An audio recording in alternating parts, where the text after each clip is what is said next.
Bonjour monseigneur, moi je voulais commencer par une perception personnelle de votre part justement au sujet de ce pèlerinage que nous venons de vivre. Un pèlerinage rempli de paix. J'ai vraiment eu le sentiment que, si bien chez les pèlerins que chez les personnes accompagnées, personnes malades ou porteurs de handicap, et chez tous les hospitaliers, il y a eu un grand élan de paix partagée, de paix qui vient de Dieu, cette paix, le Seigneur qui nous dit la paix soit avec vous, et une entraide dans tous les moments de ce pèlerinage, de tous les temps forts de pèlerinage, pour les déplacements, pour les temps de prière, pour les grandes célébrations, quand on était entre nous, quand on était mélangé avec tous les pèlerins de Lourdes. Un élan de paix qui est pas du coup étranger à cette thématique de l'espérance, pèlerin d'espérance, porteur de la paix du Christ. Il y a eu des échanges, des moments simples qui font la beauté et la profondeur d'un pèlerinage. Vous avez tout à fait raison. Je me réjouis beaucoup de la cohésion et de la collaboration entre l'équipe de l'hospitalité de Lourdes, avec Pierre Valentin et toute son équipe, et l'équipe des pèlerinages avec le diacre Jean-Marie Blondel, et qui a lui aussi a une équipe, et qui ces équipes travaillent ensemble, et il y a une vraie dimension fraternelle, et du coup les pèlerins qui sont en hôtel n'hésitent pas à venir aussi partager des moments. On a eu une grande journée de pique-nique au bord du Gave dès le deuxième jour.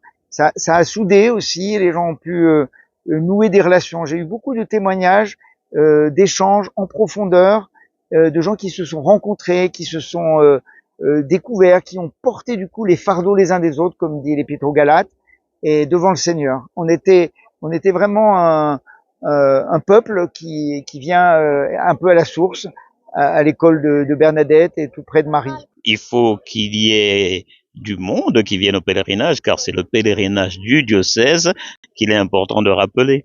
Pour moi, dans l'année, il y a 3 semaines qui sont marquantes, qui sont un peu 3 semaines saintes. Il y a la semaine sainte, bien sûr, juste avant Pâques, qui est le sommet de l'année liturgique. Il y a cette semaine d'unité des chrétiens au mois de janvier, qui est aussi une sorte de semaine sainte, et la semaine du pèlerinage à Lourdes. Et de fait, moi, je viens bien comme pasteur avec ces 300 pèlerins d'âge et d'itinéraires divers. Hein. Il y a aussi beaucoup de variétés.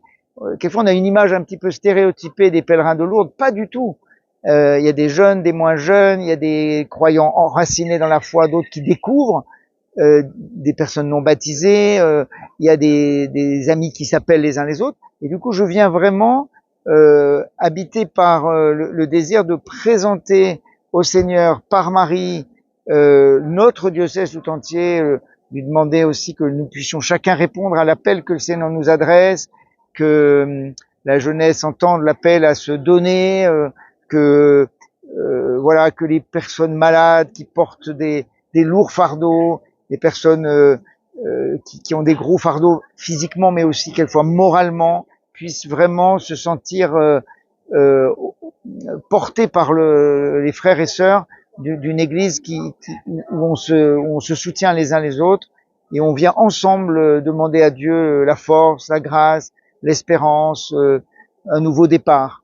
Pendant que vous parlez, on voit passer juste derrière nous les pèlerins du diocèse, donc ça reflète bien cette unité d'un peuple en marche. Un peuple en chemin, avec il y a ceux qui sont en fauteuil, il y a ceux qui poussent les fauteuils, et dans ce cas-là, on voit bien qu'en fait le centre de gravité de l'Église, il est dans le cœur des hommes et des femmes, des jeunes, et Lourdes est un moment privilégié, un temps privilégié pour cela, un lieu privilégié. Et ce que je voudrais aussi redire, c'est finalement la vie de Bernadette. Ici, c'est pas des choses extraordinaires. Bon, bien sûr, elle a vu la Dame, elle a vu la Vierge, mais quand on regarde tous les signes que ce soit le signe de croix, l'eau liée au baptême, le chapelet, le lien à l'église, la conversion, tout ça, c'est notre vie chrétienne ordinaire. Et donc, ici, c'est comme un temps de ressourcement pour une vie ordinaire, toujours nouvelle comme chrétien, un peu chaotique. Voilà. Et puis, Bernadette désirait faire sa première communion et c'est un peu la Sainte Vierge qui l'a préparée. Et donc, ça nous renvoie aussi à l'Eucharistie que nous célébrons chaque dimanche.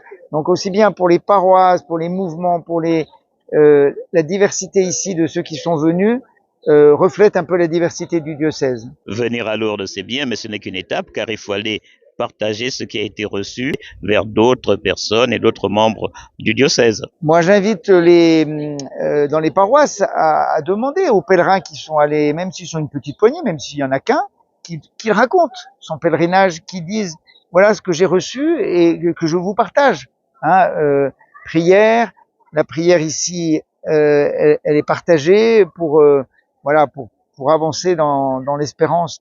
Et je pense que cette année jubilaire, là, dans quelques jours, je vais être avec les jeunes à Rome, avec le jubilé des jeunes, mais aussi tous les autres temps forts, nous incitent à la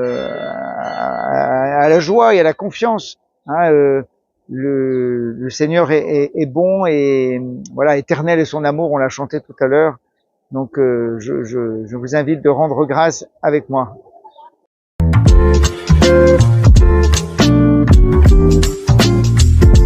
Thank you.